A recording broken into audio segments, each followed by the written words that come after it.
পিনাকি নাস্তিক, এরা সবাই তোমাদের আব্বা। আর আওয়ামী লীগের পক্ষে কোনোদিন নাস্তিকরা কারোর লাজ লজ্জা থাকলে এটা করবে না।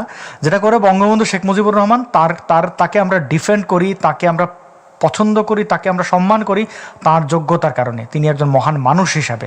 এটা আওয়ামী লীগের সাথে কোনো সম্পর্ক নেই। তো এই ফ্লোটিলা শহীদুলের এই ইয়েটা যদি একটু বলতেন না, তাছাড়া শেখ ফরিদুল একটু লোভ সামলাইতে পারতেছি না।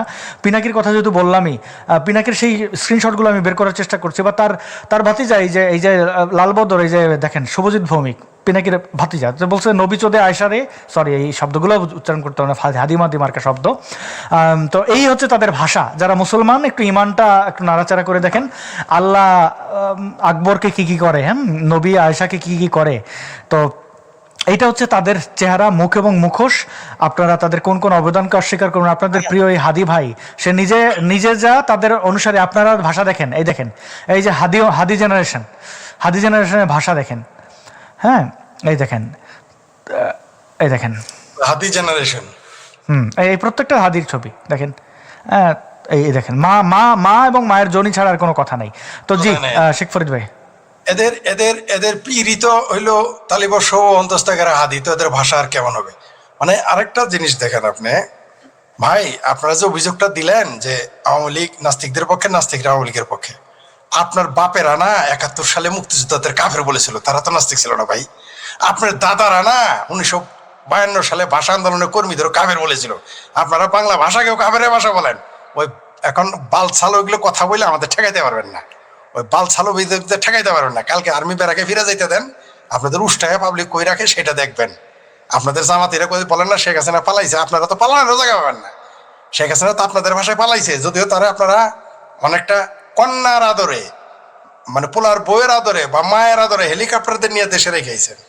আপনাদের কিন্তু ওই ঘোড়ারও গাড়িও কিন্তু জুটবে না আপনাদের, অপেক্ষা করেন। এই সমস্ত কথাবার্তা যারা বলতেছেন একটু হিসাব করে কথা বলেন। ওই সমস্ত বদমাইশি জানি, আমাদের আগে ভারতের দালাল বলতেন, তা তো আপনাদের খাইজ মিটতেছে না। আমাদের আমেরিকার দালাল বলেন, তাও খাইজ মিটে না।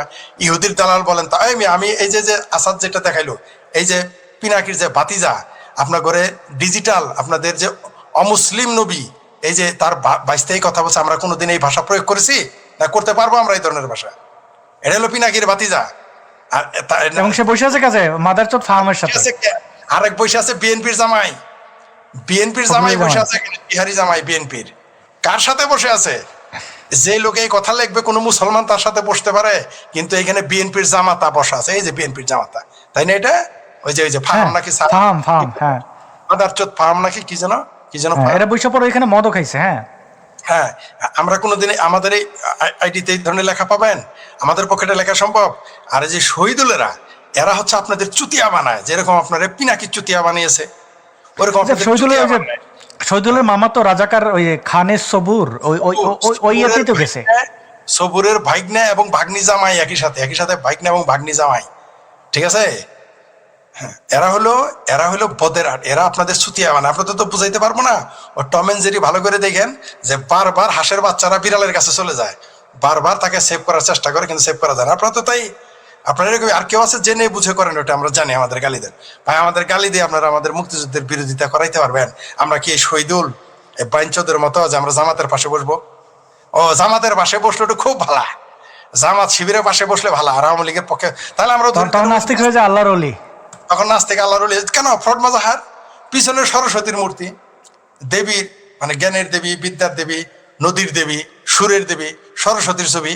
আবার সে যে কবিতা লিখেছে খোয়াবনামাতে, ওগুলো যদি আমরা লিখি আমাদের জান থাকবে? আমরা যদি খাদিজাকে নিয়ে ওগুলো কবিতা লিখি আমাদের জান থাকবে? মানে এখন নাস্তিক খুব ভালো, মানে নাস্তিক যদি স্বাধীনতা বিরোধী হয় তাইলে তোমাদের জন্য খুব ভালো। একটু পড়ে শোনাই। মহান মুসলিম জাতীয়তাবাদী নেতা অর্থাৎ রাজাকার খানে সবুরের ভাগ্নে খ্যাতিমান আলোকচিত্রী শিল্পী ও বুদ্ধিজীবী শহীদুল আলমের সঙ্গে গত রমজানের এক ইফতার পার্টিতে সাক্ষাৎ হয় মুসলিম জাতীয়তাবাদী দল ও জাতীয় বিপ্লবী পরিষদের আহ্বায়ক খোমেনি, নামও রাখছে খোমেনি, মানে আচ্ছা খোমেনি ইসানের। আমাদের দলের একটি অবজেক্টিভ হলো মুসলিম জাতীয়তাবাদী পরিবারগুলোর উত্তরসূরিদের সঙ্গে একটি সামাজিক সম্পর্ক গড়ে তোলা। শহীদুল আলম নিজের লিবারাল, মানে নাস্তিক শব্দটা আর লিখলো না, লিবারাল। তার স্ত্রী নারীবাদী তাত্ত্বিক অধ্যাপক রেহনুমা আহমেদ। বুঝতে পারছেন? নারীবাদী, যাদের নারীবাদীদেরকে আপনারা শাহবাগী, নেরিবাদী বলেন, গালাগালি করেন, ওইখানে তো আপনারা আরেক জঙ্গি বলে দিছে।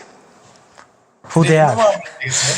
রেহনুমা রেহনুমা আহমেদ, হ্যাঁ বুঝতে পারছি।